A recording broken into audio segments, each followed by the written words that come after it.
খাবারগুলো সেই খেতে হয়েছিল, তাই একটু চেটে চুষে খাচ্ছিলাম। বেটা হাত থেকে প্লেটটা কেড়ে নিয়ে নিল।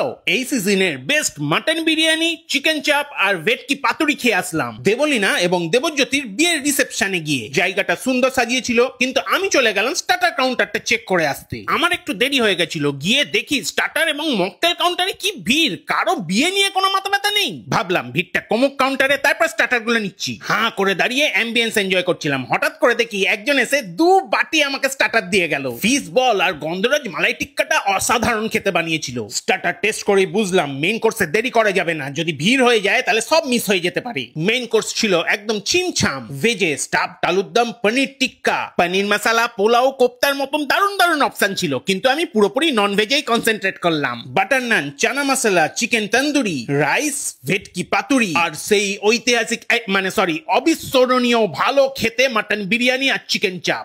আর এই ভেটকি পাতুরিটা তো ছিল একদম খেতে বাপরে বাপ। পেট ছিল ফুল, তবুও ডেজার্টের লাইনে দাঁড়িয়ে পড়লাম হতে একটুখানি কুল। হ্যাঁ, বেক রসগোল্লা, বেক সন্দেশ গুলো দুর্ধর্ষ ছিল। পান কাউন্টারটা দারুণ এক্সাইটিং ছিল, আর আইসক্রিম তো পিওর কোয়ালিটির। ক্যাটারিং এর দায়িত্বে ছিল স্বস্তিক ক্যাটারার। তোমরা যারা ওনাদেরকে দিয়ে ক্যাটারিং করবে আমাকে ডেকো, আমি যাবো।